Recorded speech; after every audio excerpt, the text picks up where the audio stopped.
Hello नमस्ते। मेरा नाम है प्रशांत और हम लोग पढ़ रहे थे Indian legal and constitutional history. देखो, इसमें हम लोग नया सीरीज स्टार्ट किए थे लीगल प्रोफेशन का, और हम लोग को इससे पहले दो वीडियोस पढ़ चुके हैं हम लोग। तो आज हम लोग बात करेंगे सेम वही legal profession in British India को कंटिन्यू करेंगे। और इसमें आज हम लोग को तीन चार चीज पढ़ना है, जैसे कि 1814 को पढ़ना है, फिर चैप्टर ऑफ 1833 को पढ़ना है, फिर लीगल प्रैक्टिशनर एक्ट ऑफ 1853 को पढ़ना है, फिर Indian high court act of 1861 को पढ़ना है। ये चारों को वन बाय वन हम लोग पढ़ेंगे, ठीक है। और ये सारे में कुछ ना कुछ थोड़ा थोड़ा करके डेवलप किया गया लीगल प्रोफेशन में, ठीक है। तो वन बाय वन करके हम लोग पढ़ेंगे। तो देखो, स्टार्ट करते हैं 25th रेगुलेशन ऑफ 1814 से। इस रेगुलेशन में क्या किया गया कि देखो, दो अदालत था, सदर दीवानी अदालत एंड सदर निजामत अदालत, जिसको हम लोग बोलते थे civil court and criminal court. इसमें जज के अपॉइंटमेंट के लिए क्या क्वालिफिकेशन होना चाहिए उसका बात किया गया है इसमें 25th रेगुलेशन में। तो देखो, सबसे पहले आपको प्रोविंशियल कोर्ट या फिर सर्किट कोर्ट में वर्किंग एज ए जज मींस कि आपको 3 साल का एक्सपीरियंस होना चाहिए एज ए जज, ठीक है। Provincial court and circuit court में आपको 3 इयर्स एक्सपीरियंस होना चाहिए, वर्किंग एक्सपीरियंस एज ए जज। या फिर आपको गवर्नमेंट के जुडिशियल डिपार्टमेंट में मिनिमम 9 ईयर का वर्किंग एक्सपीरियंस होना चाहिए, कम से कम 9 साल का वर्किंग एक्सपीरियंस होना चाहिए आपको जुडिशियल डिपार्टमेंट में, ठीक है। इसके बाद हम लोग नेक्स्ट बात करते हैं चैप्टर ऑफ 1833, ठीक है। इस चैप्टर के अकॉर्डिंग क्या किया, तो ये जो चैप्टर था चैप्टर ऑफ 1833, इसमें भी लीगल प्रोफेशन से रिलेटेड कुछ प्रोविजन था। तो वो क्या सब थे उसके बारे में हम लोग थोड़ा देख ले। तो ये चैप्टर में प्रोविजन था कि लीगल प्रोफेशन अब सबके लिए ओपन कर दिया गया, और अब से फ्रॉम नाउ जो इंडियंस थे, जो नेटिव थे, वो भी कंपनी के कोर्ट में प्रैक्टिस कर सकते थे।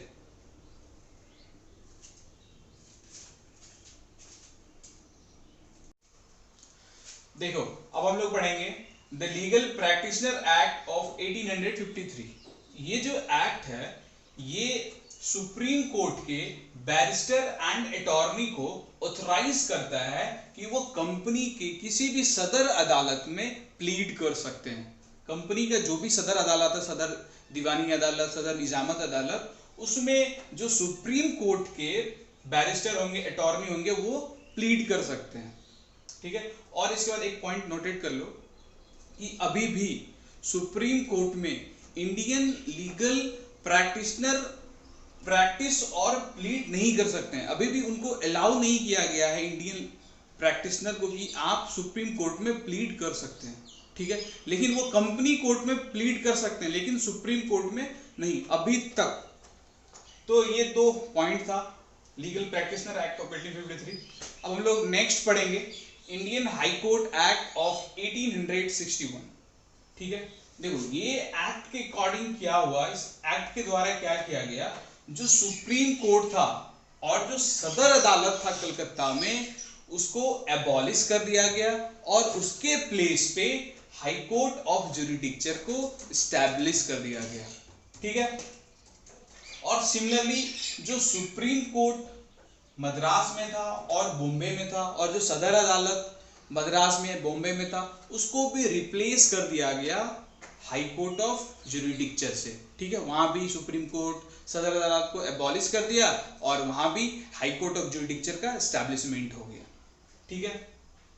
और हाई कोर्ट को इंपावर कर दिया गया to enrol advocate, attorney and वकील, ठीक है, to plead and practise in high court. और हर एक हाई कोर्ट, ठीक है, हर एक हाई कोर्ट में एक चीफ जस्टिस होंगे और 15 जस्टिस होंगे।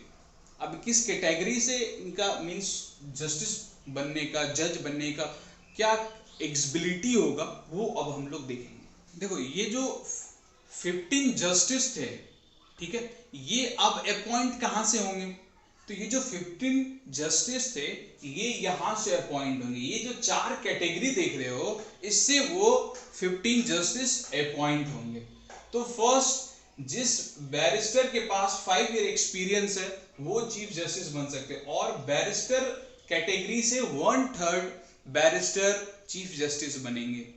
ठीक है, फिर नेक्स्ट 1/3 चीफ जस्टिस कहां से बनेंगे? कंपनी के सिविल सर्विसेज से, और जिनके पास 10 ईयर एक्सपीरियंस है वो जस्टिस बन सकते हैं। या फिर जो जिनके पास डिस्ट्रिक्ट कोर्ट में, मुसफिल कोर्ट में 3 इयर्स एक्सपीरियंस है एज ए जज, वो भी जाकर के जस्टिस बन सकते हैं हाई कोर्ट में। इसके बाद सदर अदालत और सुप्रीम कोर्ट के जो एडवोकेट थे, जो प्लीडर्स थे, ठीक है, वो भी जस्टिस बन सकते हैं, लेकिन इनके पास 10 इयर्स ऑफ एक्सपीरियंस होना चाहिए। ठीक है, हाई कोर्ट में जस्टिस बनने के लिए। ठीक है, और जो जुडिशियल ऑफिसर होते थे प्रिंसिपल सदर अमीन के, वो भी चीफ जस्टिस बन सकते थे हाई कोर्ट के। और जो स्मॉल कॉजेस कोर्ट होते थे, small causes court means district level पे से भी छोटा होता था, विलेज लेवल पे जो कोर्ट होता था उसको हम लोग बोलते थे स्मॉल कॉजेस कोर्ट, और इसके जज भी जस्टिस बन सकते हैं हाई कोर्ट के, लेकिन दोनों के पास मिनिमम 5 ईयर एक्सपीरियंस होना चाहिए। ठीक है, तो देखो 1/3 बैरिस्टर से, यहाँ देखो थोड़ा सा एक डायग्राम है, इसे समझ अच्छा से आ जाएगा।